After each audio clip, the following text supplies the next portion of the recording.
Hello, ladies and gentlemen. Welcome to another episode of the TFC audio project. I want to start by apologizing for the poor audio quality in episodes 10 and 11. Bit of a bonehead move by me using the wrong settings on our audio interface, but we got it sorted out now, so it shouldn't happen again. I also want to let everyone know that we're working hard to get better at this whole podcasting thing. Trying to avoid swearing, get rid of annoying habits that I realized we were doing, like saying again, like, way too much, and also talking too fast sometimes. So we're going to work on that. I hate listening to myself, but I think it's needed to be self-critical and improve. So thanks for being patient, and we promise to be better. With that said, in this episode of Shop Talk, Mike and I talk about the dangers and benefits of technology. We talk about what the word technology means to us. We talk about health tech, the internet, social media, our addiction to tech through dopamine pathways. And we also talk about how the technologies of footwear, vehicles, and furniture have changed the modern human for better or for worse. This episode of the audio project is sponsored by TFC toe spreaders. They're small, simple, inexpensive pieces of silicone that help spread out your toes and offset the effects of a lifetime spent in shoes that squish your foot together. At rest, your toes shouldn't be touching, and if they can't splay out and spread apart from each other, you can definitely benefit from using spreaders to improve your foot function, to improve your balance, and even help restore toe alignment to combat issues like bunions. Check out tfc-shop.com for more info on those. This episode is also sponsored by our travel partner, Nanook Protective Hard Cases, which we use to transport gear for our seminars and workshops. They make super high quality cases that can keep your electronics safe during travel, and you can check out their cases at nanuk.com, nanook.com. That's it for sponsors, so let's dig into this episode. Hope you enjoy. It's the TFC audio project.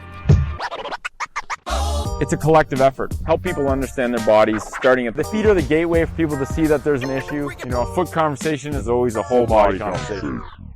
Hey everyone, Nick and Mike here. Welcome to another episode of Shop Talk. Today's topic, we spoke about it last night. It kind of came about pretty quick, but now that we've kind of unpacked it, I think it's going to be a great episode. And what we're going to talk about today is technology as a double-edged sword, and talk about how technology can be used for the benefit or the detriment of our health. So I think before we get into it, probably a good place to start is even defining technology, because I looked up a couple definitions of technology. It's very technology is a really broad term, right? But I looked up this morning and I got two definitions. One of them was, a fairly simple one. It said the development and use of basic tools all the way up to electricity, vehicles, and the internet. So the development of basic tools. And I think I looked at that and I was like, that doesn't really do it justice. So I found a second definition by an American sociologist, Reed Bain. And it said, technology includes all tools, machines, utensils, weapons, instruments, housing, clothing, communicating, and transporting devices, and the skills by which we produce and use them.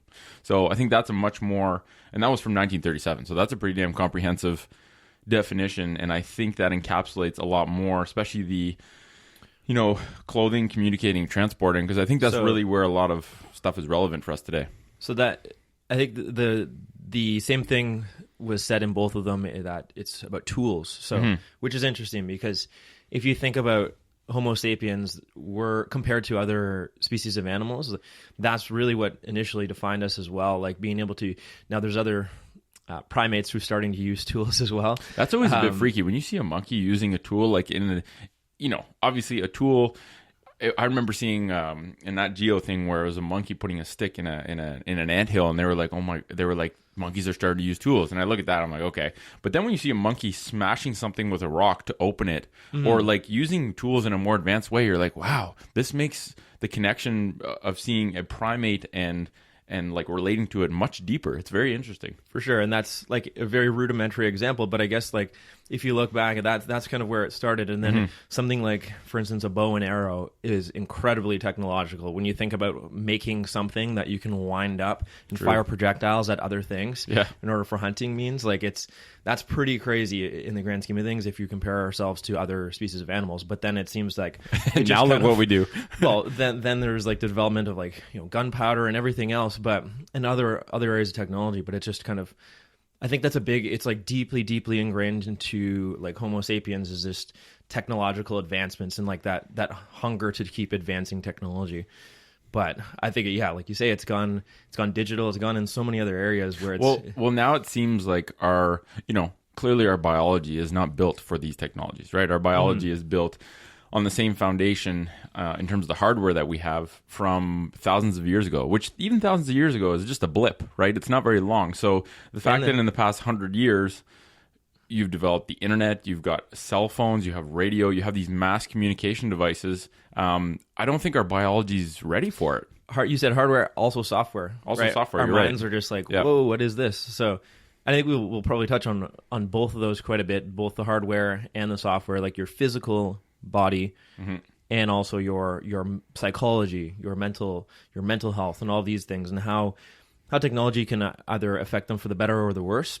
Yeah, so depending how you use it. Let's even go through a bit of a roadmap. So the underlying theme today is technology is a double-edged sword, and we're going to discuss some major technologies. So we're going to start with discussing health tech, like bio-tracking and Fitbits and all that kind of stuff. We'll talk about the internet, social media, furniture, footwear, and vehicles. And we're going to go through each of those and kind of unpack them a little bit and talk about how they can be used for your benefit or to your detriment. And I think a big theme with all of this is that it's not about choosing a camp, right? It doesn't matter if you're, saying you're for or against technology is a bit silly. Technology is here, it's coming, it's going to be more advanced. So it's not about, withdrawing yourself from it. It's more about understanding it, being aware of it, and kind of taking a third-person view and seeing, is this technology being used for good or bad in terms of my health? And also just empowering people to be in the driver's seat of technology. Like, don't be a passenger and just be controlled by technology. Acknowledge its use it in a way that's healthy. Because social media is a good example. We'll get into that one later, but some people use it for benefit. Some people are literally controlled by it and are addicted to it. And I think it's very important not to say, well, I don't want it whatsoever. Although if you have the inability to control your use of it, maybe that's the solution. But I think we just have to understand the role that they're playing, because superficially, when you're in it, you don't really see it. No, exactly. So let's start with health tech. So with like all these health bio trackers, sleep trackers, heart rate trackers, all that kind of stuff. You made a good point before that the more we're technologically tracking our bodies, the less we're attuned to actually feeling our body.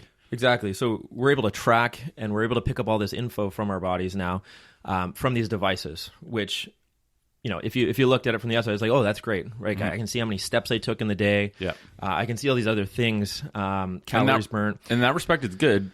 Because some people, they need to be able to quantify things, right? It's like, how much walking am I doing? Well, I don't know. I think you need to quantify that? It depends. Yeah, you're right. Because we're losing touch with how our actual bodies function and the info that our actual bodies send us. So there's these natural things in our bodies that can give us these actual signals in the same way that these things are giving us, but if we listen to them less and less, we rely on these other things more and more. So it's like, oh shit, I did my thing was out of batteries today. What does that mean? It's like, it's like, well, your body can tell you the same exact things. Exactly. And we're tricked into thinking that we need these gadgets, technological solutions for health, wellness, happiness, all these other things. But in reality, it's just like, what does your body need from a feel level? It's called interoception. Can you feel what's going on inside your body? Oh, does it feel like I need to drink water? Does it feel like I need to eat right now? Like even something as simple as that. Like I'm hungry, I should probably eat, or I'm not hungry, I should probably not eat right now. Versus tracking all these calories on things like it's just super, super weird. And I think that it's made it so complex for people that people think that they need all of this stuff and they need the newest, latest gadgets in order to keep themselves healthy. But like I said, it's just complexity for profit, but also complexity for complexity, I think. Yeah, like meaningless. It doesn't need to be there, some of these things. And actually, I have a good analogy for that. Or not analogy, but like just a little story. I had a patient the other day, and she has her Fitbit step tracker. She's like, yeah, I always try and get 10,000 steps a day. And I kind of like play devil's advocate. I'm like, well, yes, that's important because you're tracking your movement, but maybe you should just try and walk and move as much as you can. Like maybe you should just try and engineer your work environment or your day-to-day life so that it's movement centric, because the 10,000 steps is a good way to quantify it. And then she went into this thing. She's like, oh yeah, yesterday I didn't get my 10,000 steps. Like I was really, really concerned. I was like, whoa, you just got anxiety created by the fact that you didn't get some random arbitrary metric that, and I think 10,000 steps is low, right? Like, how many steps are in a kilometer? I don't know. I probably should have looked that up. But, like, we're supposed to walk 10 kilometers a day as a human. Who invented 10,000 steps? It sounds like, I actually arbitrary. never thought about that because it's something that it just gets thrown around so much. You're like, oh yeah, did you get your 10,000 steps in? Who invented 10,000 steps? So I think that I'm going to look up steps in a kilometer right now, because this is an interesting point. So, but the big thing is too, like, if maybe you use it for its purpose, but maybe you don't rely on it after that. So it's like, okay, 5 miles. 5 miles is 10,000 steps. So, okay. So that's actually more than what I thought it was. But yeah, it's like this lady has this bio-tracking device, which can be used for her benefit, but she was also making sure, she's like, I just have to get to 10,000. When she's done 10,000, she just kind of sits down. It's like, well, maybe you shouldn't be looking at that as something that limits her. So that was actually limiting her physical activity, because once she got to that arbitrary metric, she's like, no, I'm done. I got him.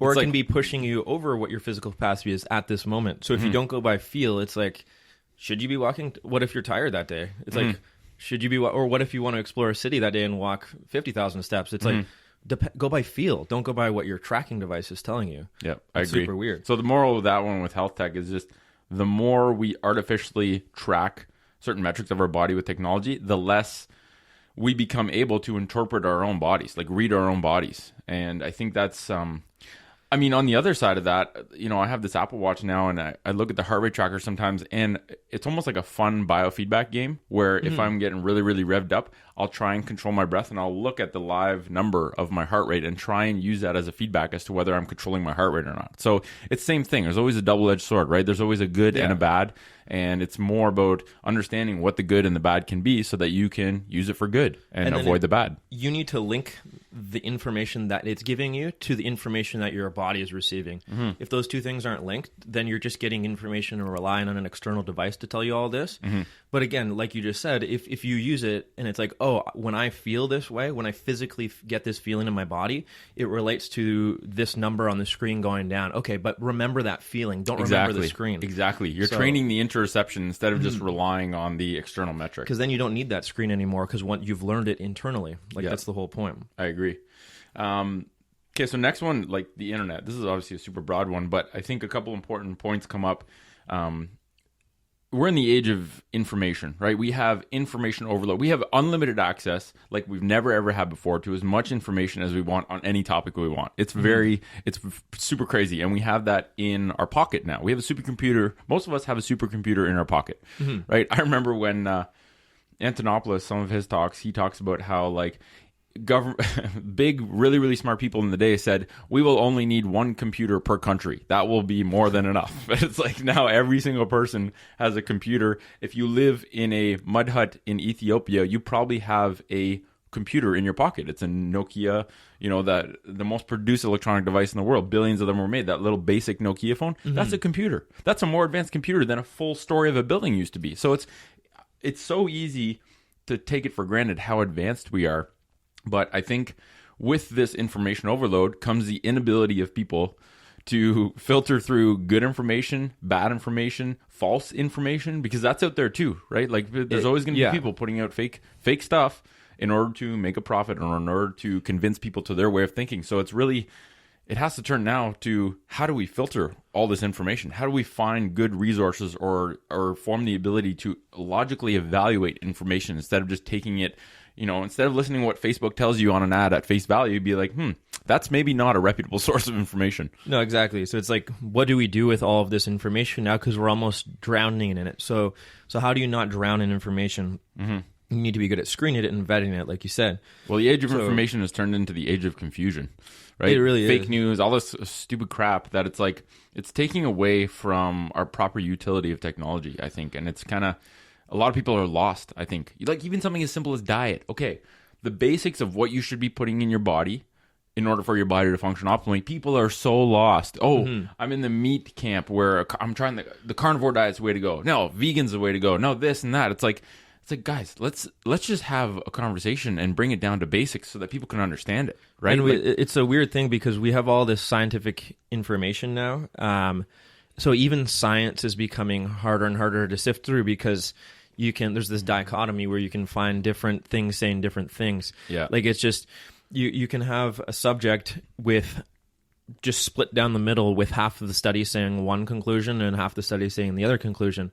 So it's like, it is really hard to filter and sift all this stuff. And one of the things I've been thinking about is it harder than ever to find the truth, or is the truth getting closer and closer with all of this science? I think it's somehow, that's a hard thing to say it's both, but it is really both, because science is giving us all of this. It's spitting out more and more information every year, right? So every day science is spitting out new information, but again, it does. It contributes to this overload where people are like, well, what do I do with all this? And what do I do with all this data? And I think you almost have to find people that find the most honest, unbiased people that have a high ability to filter through good and bad information, or look to people that are doing just like basic principles science and use that as your metric and use that as your filter, where it's like, okay, instead of reading 10,000 studies where the data can be construed in whatever way that person wants to swing it, look to someone that is just looking for objective data and see what they find. Or here's another thing. Use yourself as a way to test your own friggin' data, because your body is different than my body is different than another person's body. And it doesn't matter what a scientific research paper says about diet and what you should be eating. Test what works for you. Do an elimination diet. Try different foods. Try and keep a diary of, okay, when I eat this, I feel like crap. When I eat this, I feel good. Maybe I should be eating that regardless of for any given thing. Exactly. I think there's 2 points that you just touched on. Is in order to help deal with this, you need to, I think the importance of finding people who basically can sift through this information very, very well, and that like are trusted sources of information. It's how really you break down the information, filter it, and package it, and something that is very digestible and sifts out the nonsense. That's going to be very like ever more important. So like you for yourself, you need to get better at that as an individual, sifting through this information. Because that's your best defense against false information. Yeah, and then you've also got to find people who, in any given category, they are filtering this information at a higher level, and you trust maybe this handful of people in this category. Oh, okay, they filter information very well, so I trust that they can give me good information, and I'm going to also use my sifting skills and critical thinking skills to take the information that they've already sifted to determine if it fits within my framework, right? So it's both, and I think the underlying theme of that is critical thinking, having the mental tools to be able to break down the information appropriately, so you can apply it appropriately, because it really is like that. Self-application and self-evaluation. I think, that's the biggest thing with TFC is we're on team healthy body, right? So it's not about team, barefoot shoes are best, or this kind of shoe is best. It's like, no, let's just take an objective look and see, okay, we know that the base premise is that our bodies function best when nothing is on our feet. We know that the best body functions best when we eat food that our hardware was designed to process and eat based on 5,000 years ago. Like, there's certain truths, objective truths that we know. If someone says that the foot functions poorly barefoot but better with footwear on, that person is misinformed, because it's just not the truth. And I think they might have to have some work to do to get to the point where it can function best, because oftentimes people's, from day one, they're in a place where their feet have just been... I'm not saying everyone should go around barefoot, but I think if you use that as your base premise, that is what you're always trying to get closer to. Then it's just a question of, how do I get from where I am now to where I should be? But if we don't agree on that base premise that the foot functions best with nothing on top of it, it makes for a very confusing conversation, right? Like, you have to agree on these. And we talked about even in the Research and Science podcast, where certain base assumptions need to be agreed upon, and you almost assume that people agree upon them. Like, when you don't use a muscle gets weak. When a joint doesn't move, the joint gets stiff. Like, these are base assumptions that if you don't agree with me on that, it's very hard to build a conversation. Like, that's the base of the pyramid. If we don't agree on the base, it's going to be very hard for us to have a constructive conversation and try and sift through all of these things and figure out, okay, what is the best way to do something? Well, that's a global theme too, is that in any given thing, so in terms of health, just because there's not a single study, like, you can use deductive reasoning from the base all the way up, and then you can pick, like, you can find actual studies and science to actually back it up. Like, even like legit science, you can back it up every level. But just because you don't have one study showing that whole thing, like, you can piece together this global argument. That's what I like about it. But I think people are just too confused about, like, the fact that there's no one study saying that. it just confuses people. It's like, where's the study to show that up? Well, there's no study for all of what we just talked about that combines everything. Like there's hundreds of studies in many of the things that we've pieced together in this argument, but there's no one study. Yeah. So that's kind of, it's tough for people to get their head around that. People almost get tunnel vision to like, where's the study? It's like, well, does this logically make sense? Does this rationally make sense based on how the body works? Yes? Okay. Let's move on to the next point. Do these results apply to you? You know, it's like, deduce it in that way instead of just saying, oh, where's the one study that writes a conclusion that tells you exactly that? It's like, well, like, I think that's a much bigger conversation to be had with that person. Just to say, like, okay, number one, I'm not going to break down an entire scientific study on social media. Number two, one study with one set of results does not confirm or deny a major point that takes into account multiple variables. Yeah, exactly. Right? So it's like, people are they use that as a crutch. Oh, where's the study? It's like, well, I don't know if a study's been done on this. Maybe it should, but this is not an easy study to do. No, right? exactly. The human body is a very difficult subject to study because it's so multivariate, and there's so many things that can throw a curveball in a study and negate the validity of data that's generated. So it's like, let's just take less. Yes, research and science is important. Good science is extremely important, but let's not overly focus on that when there's probably like more logical conversations to be had about whether or not this is even a good path to go down. Now, I have a question here. Do you think people will start to wake up more than ever, or do you think people will, and just in general, do you think people will start to wake up, or do you think Wake up in what sense? In terms of finding the truth about any given thing, like or do you think that people will continue to get more programmed with things like AI and these big corporations knowing you better than you know yourself? And that's honestly where it's going. In a lot of cases, that these like AI technologies can actually pick up subconscious things about you that you don't even realize they're picking up.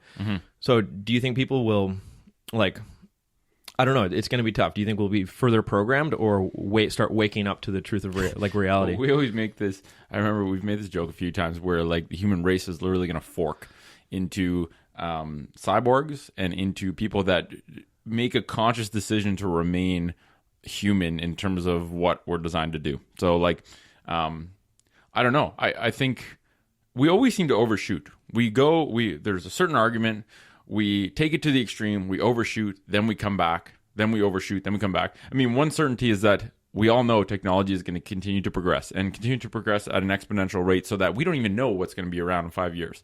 Like, you were talking the other day, and it was kind of scaring me a little bit about the guy that wrote Sapiens and how he was talking about eye tracking and analyzing people with biotech that we don't even know the depth that we can be analyzed at, right? If your pupils dilate when you look at a certain thing, and then your phone that can track your facial recognition detects that your pupils dilated when you saw a certain part of the screen, and it knows exactly what part of the screen you looked at, and a company takes that data and uses it to leverage a product that they can suck you in to be interested in, like, that's some scary stuff. Exactly. Because once you realize your conscious mind is only in control of, and there's different numbers out there, but they're saying like 95% of it is subconscious information that your body's picking up. So like you say, like these little things like eye tracking, where do you look, pupil dilation, blood pressure, all of these things, the feel inside your body. So like you say, like, I think we getting like I think that it's just going to be inevitable that if we don't know ourselves well, then companies are going to know us better than we know ourselves. Like that's where these people, these thinkers are going with this. Like Harari, who wrote Sapiens, he's like, basically, it's just, and like a lot of people don't know themselves very well to begin with. So I think that's the big problem is like, if you don't even know yourself to begin with, then you're fighting a losing battle. You have to be ever more conscious and aware and try to figure out your subconscious and try to figure out your way through this thing, or else you're going to lose the battle. Or is the battle inevitably going to be lost because of this? Yeah, right? And I think, hard. Like, as physical therapists, we're essentially, I find myself more and more thinking in this framework where we're consultants. We're consulting other humans on the healthy use of technology, right? When you tell someone that when you spend all day sitting in a chair, it makes your hips really stiff, and then that changes completely the way that you move in a way that's negative, and that's why you have knee pain or back pain.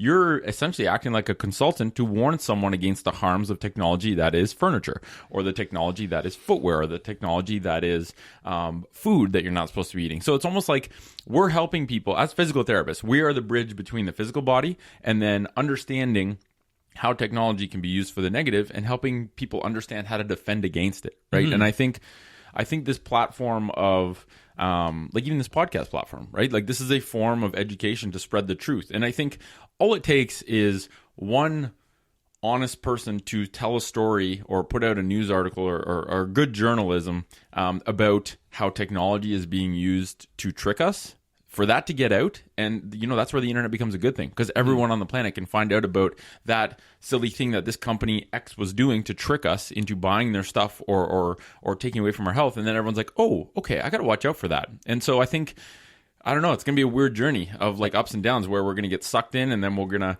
try and get further away from it because of what that did. And I think you just have to have a strong group of people around you that can kind of talk about these things openly instead of just being entrenched and stuck in the matrix. And you mentioned like physical therapy, so we're warning people of what these technologies can do to negatively affect your body. But I think it's also showing people how to use physicality to even out the stress ratio. Mm-hmm. And that's something that I've been thinking about is like we have less and less physical stressors that we need to deal with these days. So as technology helps everything become easier and more convenient, we no longer have to, for the most part, and again, if we were generalizing more so in the developing world, but everything is everywhere is becoming easier. We don't have to like lift and carry as much. Like we don't have to hunt for our food. Like so many things that we just take for granted, and our body is adapted over hundreds of thousands of years to be able to perform these physical tasks, and it's meant for physicality and physical stress, and it adapts well to that.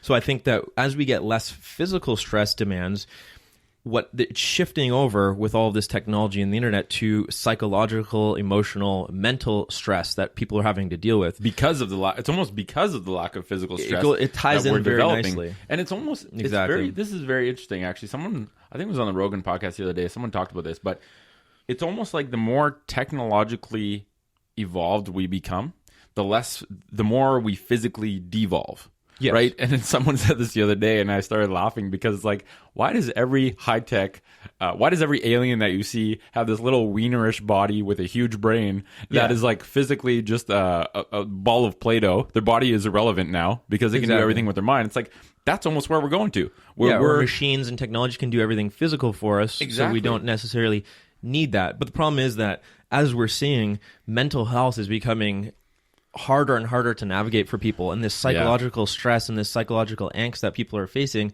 And I think that if you use physicality and your physical body to anchor yourself, basically if you stress your physical body on a regular basis, it really helps with that psychological stress. 100%. It's crazy. So I think people need to manufacture physical stress in order to deal with psychological stress. Yeah. You need to actually implement it into your daily life in order to deal with it. And that's another thing, like that's another part of what we do is, educating people on the use of technology, but designing and being an architect of a physical environment that forces someone to explore their body, right? Mm-hmm. Like when we have like last weekend, we had that barefoot movement session in the dojo.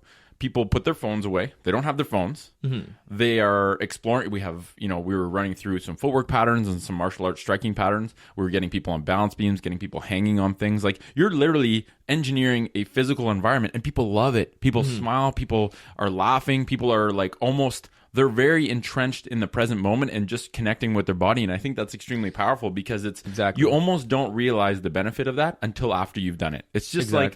And what you said is very powerful because I think if you look at this whole like base premise truth, humans are designed for movement.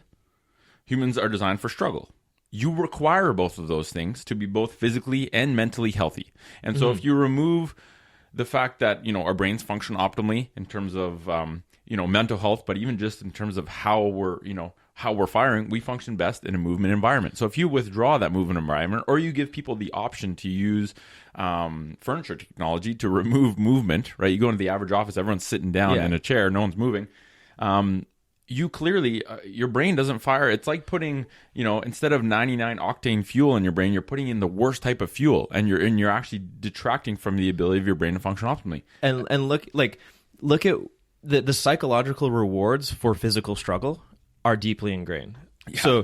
So throughout all of our history, it was psychologically rewarding and mentally rewarding, because if physical struggle usually means getting something done in the environment. Mm-hmm. It's like going out and hunting, going out and doing something in the environment, building something, building a shelter. All of these things, these physical struggles equal psychological ease, right? Mm-hmm. So that it really kind of came down to that, and that's deeply rooted in everything. But so lack of physicality is psychological dis-ease. Exactly. Right? Which is mental health problems. Exactly. Psychological disease. So I think this actually ties into kind of next good point is social media, because I think this is an extremely polarizing one. And if you want to talk about a sword with two super, super sharp edges, I think this is one of them, because it can be used. Like, for example, through TFC, we're using social media to spread what we feel is good foot health advice, or good advice on health in general, to people, taking information from a source, a group of people, a group of physical therapists that see that we should be looking at foot health in a different way, and disseminating that information for free to anyone, everywhere on the entire planet, right? It doesn't matter if you're in Peru in South America, if you have a phone, if you have internet access, you can see this information. Although I would argue if you're in Peru, you're probably not wearing as shitty a footwear as we do in the Western world. But, if you're in London, England, if you're in Australia, you can see this information. And clearly there's been a following developing, because people are hungry for this information, for a source of, information and this information might change, right? Like what we preached a year ago, I think you would agree, is very different from what we preach now. And that's okay. We're fine with it, because as you get new information, you make new opinions, you make new hypotheses, you do new experiments to test this stuff on yourself and on with patients, and it changes, and it's always going to change, because if you're not changing, you're getting left behind, especially in an industry like health, where things change in a matter of 6 months. The entire foundation of like a certain hypothesis or a certain approach could be put on its head, and that's okay. You have to be willing to accept that. If you're using a scientific approach, like most of science gets proven wrong as time goes on. Like that's the way science works. So it's like, no, exactly. But so like social media, sorry to interrupt. That's a good side, but the negative side is that people are literally like, social media hacks our intrinsic dopamine systems for novelty and for social connection. And this is, I think, the vast majority of people are using this in an extremely unhealthy way. And it's, you look at it and you're like, man, this company is doing more bad than good. But this company is just trying to find a niche to make profit in this world that we've created. So it's like it's very confusing. So yeah, it's used by companies, it's used by governments, as we're seeing, and politicians. It's also used by just individuals. So I think you got to look at, like, at each level, like, how is it affecting people? How is it affecting the individual, right? Mm-hmm. How is it affecting the consumer? How is it affecting all of these things? But I think one of the biggest things is, like, there's this addiction to validation that it's creating, because it's like, it's like, I want validation. So I'm going to put stuff out I want likes. Validation is likes. Yeah. So people, like, how are they responding to me when I put out this? And then it's that, like, oftentimes, like, that response too, you've got to watch out, because the response you get from people is going to shape how you do things, or what you post, or all these other things. So it's like you're being hijacked from this validation perspective from people around the world who you probably don't even know, who are kind of shaping you, right? So it's like, okay, well, do I want that to shape me, or do I want to shape myself? Do I want to be in control of all this? And I think if people aren't aware, or it's very, very easy to get caught in that, because I think everyone has, and like, I think both of us have gotten caught in that too. And I think it's 100%. just a natural part of using it. But you're seeing that this with, like, again, once we talk about the individual level, when people are posting pictures of themselves, or their bodies, or all of these things, where it's like, I just straight up want people to like me, right? Yeah. And it's like, that's what, humans want people to like them. But it's like, now we've created the world as our stage of, like, I want the world to like me, right? So it's very weird. It's really weird. And psychologically, that's a tough pill to swallow. And it can kind of, like, make or break you if you don't understand what it's doing to you. And I think it's like even a couple other things. So the addiction to novelty and having your focus go one place, then the other place, then the other place. You're talking about this the other day too. It's like we are literally training people to have a very narrow and poor ability to focus on a single task, right? Like if you're always used to seeing something, ooh, this is cool, ooh, this is cool, ooh, this is cool. You have your phone, you have your computer, you have your TV, everything at once. It's like you have zero ability to zone in and focus on one specific task. Exactly. And the time that you spend, I'll use this for lack of a better example, but the time you spend on a balance beam does not give you the choice but to focus on one specific thing, which is why I think a lot of people, some people literally find escape in just doing something that puts them into flow because it disconnects them with technology. It's like it's like you're reconnecting. You're like, ooh, I can actually do something that makes me feel my body and how it's working and takes away all the other noise that I was getting just like lured into. It's like there's a lasso for all these social media things, and once you escape that, you're like, ooh, this is new. Because even going out on like hikes and stuff, you're still taking in a lot of information, but it's different information. It's not designed specifically to capture your attention. It's information that we've always taken in. It's looking at the environment, trees, animals that are like, it's just like natural information, looking broadly out into a landscape and walking through it, hearing the wind, you feeling feel it. things. That's the information you're supposed to be taking. Yeah, it's like, and then what you find when you do that on a regular basis is like your vision, your hearing becomes more crisp. I go on on hikes, and if you're looking around and just observing things, you literally feel like you can see better because your eyes are focusing on all these different things in all these different areas, and instead of like, well, I have 3 screens in front of me, I'm going to look at screen A, and then I got to go screen B, screen C. A, B, ooh, what's on screen C? Like, it's like literally that's what we're doing. We're training ourselves to be these machines that can't focus anymore, and it's like we're getting better at that. So like, and I forget who was talking about that the other day, but you're building neural connections to be less focused. Like you're getting better at being less focused. Yeah, you're adapting to that. Yeah. And I think another one too, like this whole thing about validation and searching for likes and hijacking this biological construct where if I was in a tribe and you showed some sort of validation to me, right? You said you said something nice to me or you did something nice for me. That triggered both a dopamine bump as a reward chemical to say you should be going out and looking to make friends and be on good terms with people in your tribe. So you get a dopamine bump, and you also get an oxytocin bump by a physical connection with another human. So now what we're getting through the matrix, you're still getting that that dopamine bump, right? So you're getting that reward pleasure chemical, but you're not getting the oxytocin. So you're almost like screwing and doing a weird thing with the way your neurobiology and your neurochemistry is hardwired. And here's another thing. Say you're used to you're escalating, you're getting 5 likes, and you're getting 10, then 20, then 1,000, then 100,000. What if people stop liking your stuff? That's the equivalent of you getting alienated from your tribe, which is extremely dangerous. You're going to have negative neurochemistry going through your brain. You're going to get depressed. You're going to get anxious. Or it's the same thing as if we related it to a drug like cocaine. You're going to need more and more cocaine to get the same response. And cocaine happens to work on the same dopamine feedback loops. So like people don't like to talk about that. Like sugar and social media likes are on par with cocaine, and I think they're being abused far more broadly and have way deeper consequences because no one's really acknowledging the fact that those are addictive mediums. So like that is like I was thinking about that the other day, is that neurochemical loops oftentimes, like if we think about what are like, I don't know, but what are like the natural neurochemical loops that we're supposed to have in terms of these substances like flowing around in our brain. But I think that social media is creating these like neurochemical loops that have gone potentially haywire because you can get bumps of these things. Like there's people who check their phone hundreds or probably even thousands of times per day. So what is that doing? Like what it is you're searching for what could be on the other side of that. When I click into that app, I see the app right there. When I touch it, what could be on the other side of that? That's the whole thing, right? So am I going to see like 5 likes and some new people following me? Mm-hmm. What's on the other side? Ooh, like, so it's like, you can get addicted to just, because it's always there. So it's like, I want to check that because there could be a few new likes. So I'm sure you've gotten roped. I've gotten roped into that tons and tons of times. And I realize now, like one of the best things that I did for personal mental health and just like sleep hygiene is never ever take my phone into my bedroom.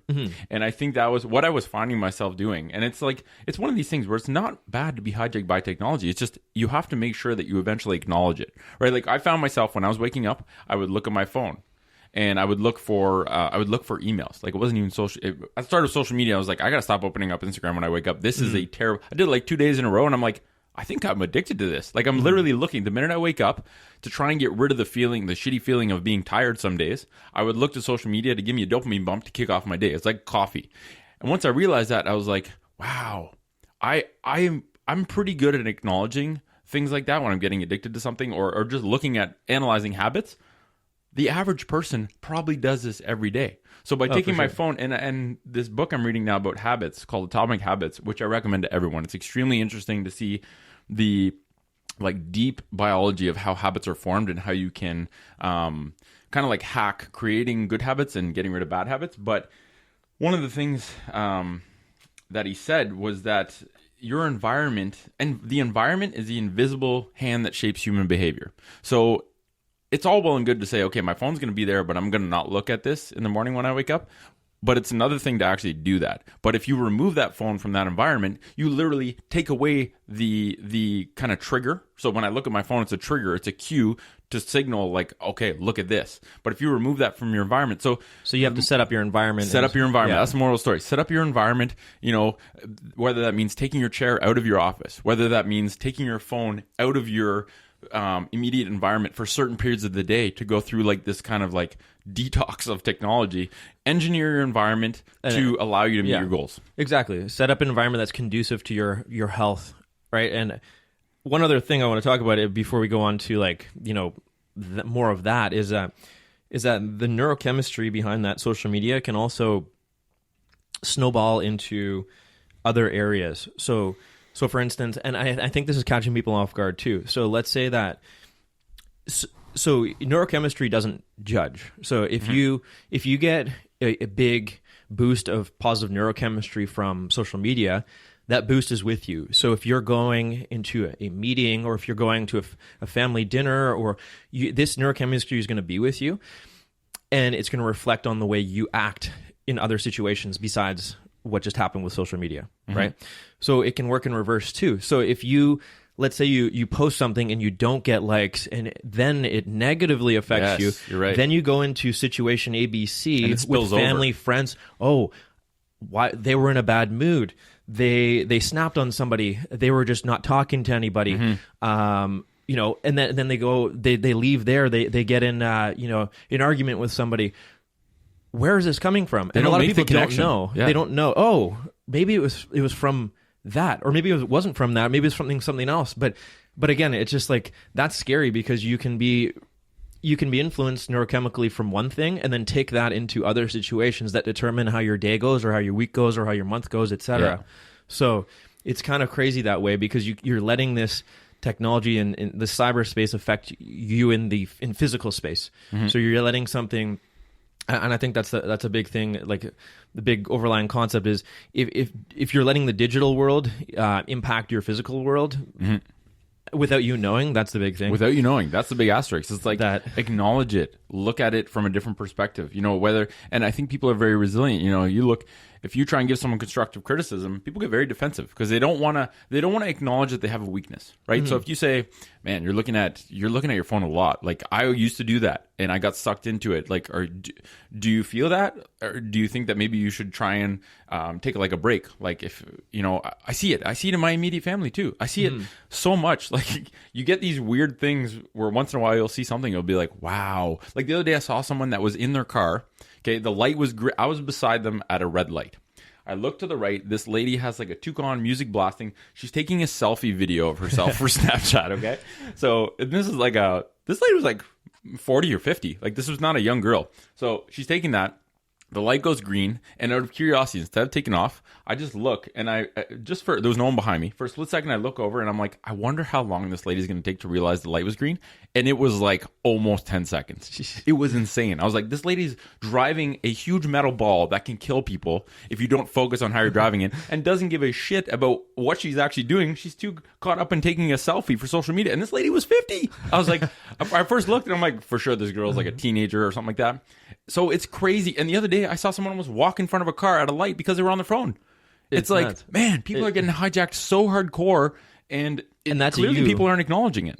That's you being the observer of them, right? So when you can step outside and look at other people and you can see it, like, just use that as an experiment. Is just see people in your immediate family or friend group or other people that you don't even know next time you're walking around, and just note these things. Yeah. And then also the big key is seeing it in yourself, because it's all Exactly. well and good to see it in other people, but I'll find myself sometimes, and you'll even be the observer of yourself, and you'll be like, wow, look at me, I'm checking my phone so many times. I know, that's and okay. even when you are observing, like, geez, look at me, like, I'm this a is junkie. funny. You're like, Yeah. I'm a freaking junkie right now. So like that's the first step, is like, okay, like, see that, but then it's like, what do you do about it, right? Yeah. Or Turning am I- notifications off, and also never reading comments, and reading, like, basically consuming social media based on your decisions, instead of being just drive the bus instead of being in the bus, right? Like, I look at social media in the morning, I do my 3 posts.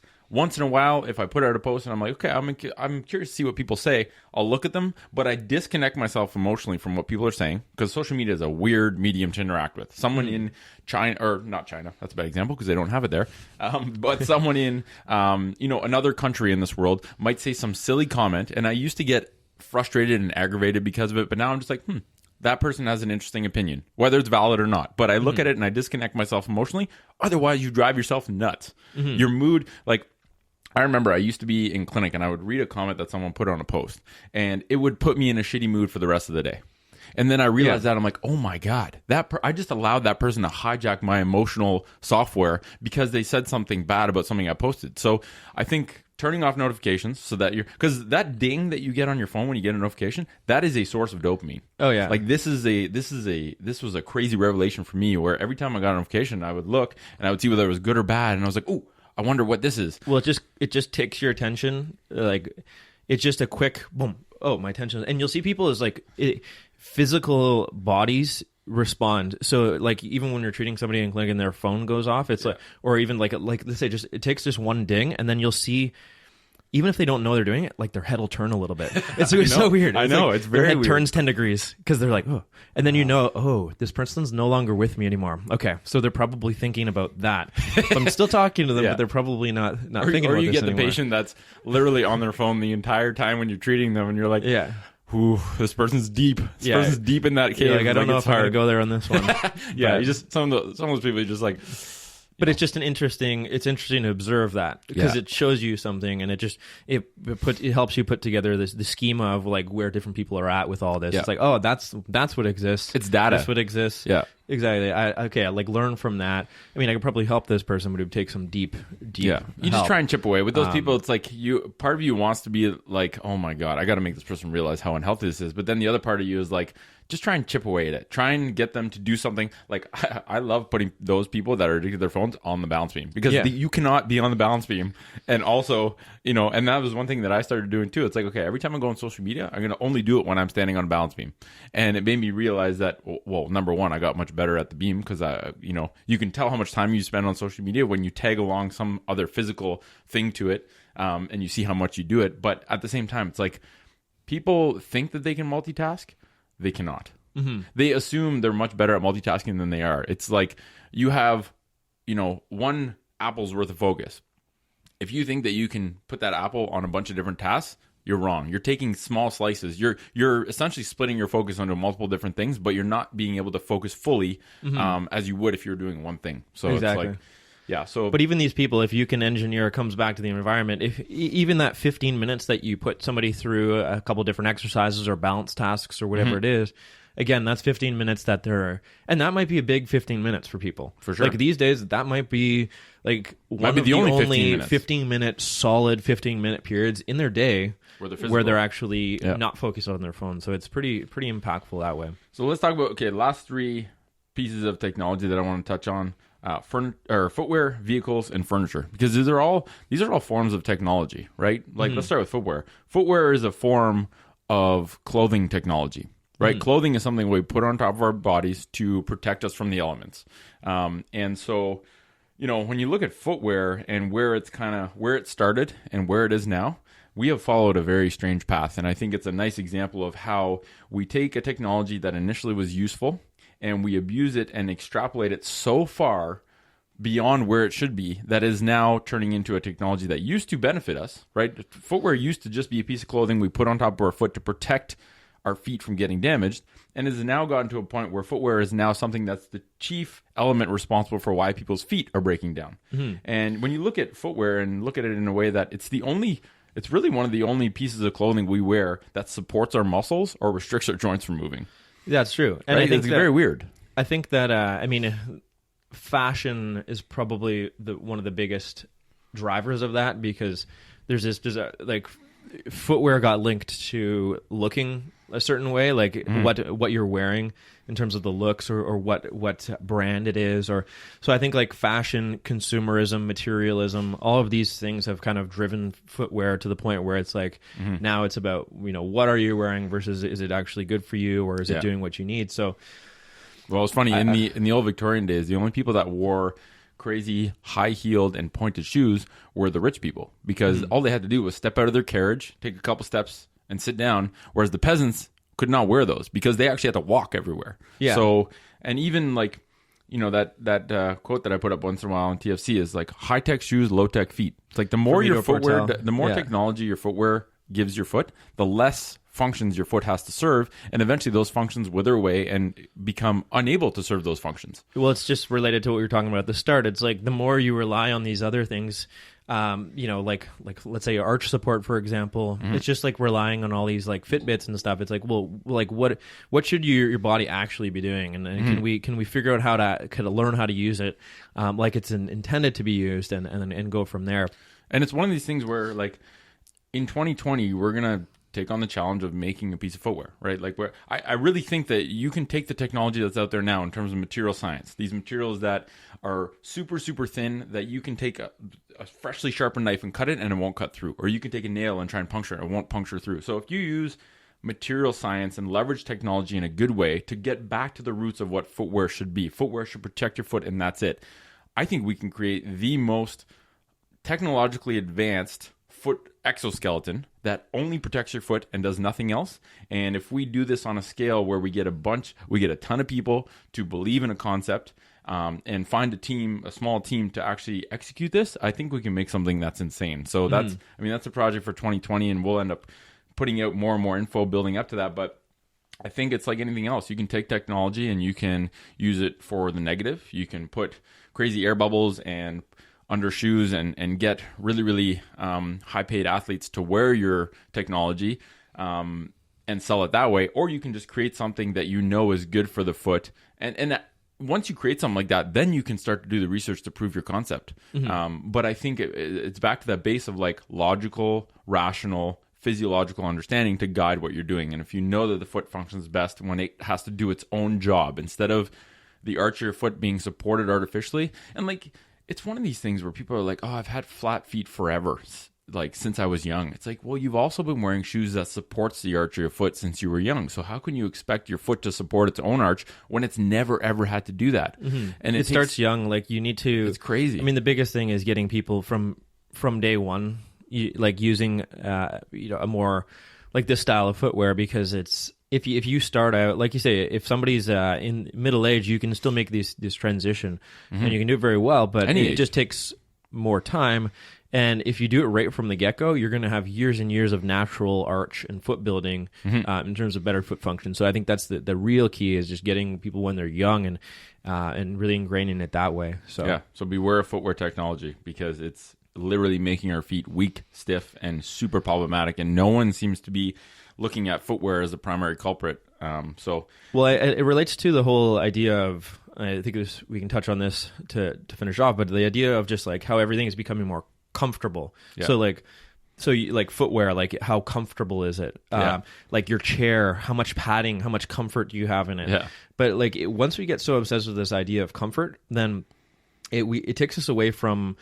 It blurs our idea of what like healthy and normal is, and how we should be functioning, and how we should be adapting to these stresses in our environment naturally to build resilience. And I think that it just, like, this obsession with comfort can go really the wrong way. Like you could sit on your couch all day with a supported neck pillow and your laptop in front of you and your phone beside you. And you Uber Eats delivering you food. You can order Uber Eats. They can bring it to your door. You might have to step off your couch, but maybe not. Maybe you'll be able to get it delivered right into you. You could wear a diaper, so you don't have to go to the water. Like, you can take this as far as you want. People you are could taking take it as pretty far as you want. You could build a toilet into your couch.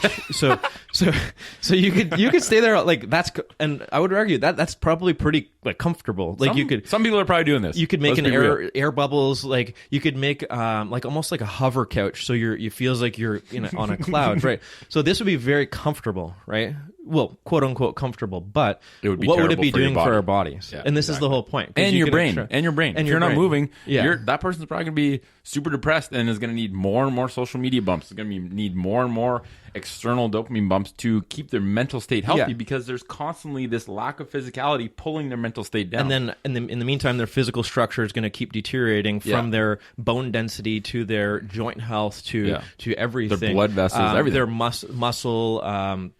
Like every tissue in their body is going to deteriorate from going for searching for comfort at the highest level, and this can be extrapolated to many different things. Yeah, so furniture, like you said, the couch. Furniture is a technology. It was initially created to give us a break from gravity, right? If you're standing all day in a factory building stuff, sitting down at the end of the day is a treat. Is gravy, right? And it's something that you've earned, and taking a break from gravity is nice. Problem is when that becomes your default, where instead of standing and moving all day, you're now sitting all day. You're taking the technology that was initially designed for comfort, and you're overusing it to the point where now it's making your physical body degrade, right? Mm-hmm. Like, if you don't move all day, how can you expect to be a good mover? You're not loading your body all day, right? You're unloaded. You suck at fighting gravity if you don't fight gravity all day. And that's what it comes down to, that. Like, how well are you able to control your body and your joints and your musculoskeletal system against the effect, because gravity affects everybody. So it's like, how well you're able at doing that, and are you doing things that make you better at that or worse at that? And so if you're unloaded all the time, you're not going to be training to be better at fighting gravity if you're never training that. And it's like every second that you move, you're essentially doing a software update, right? Mm-hmm.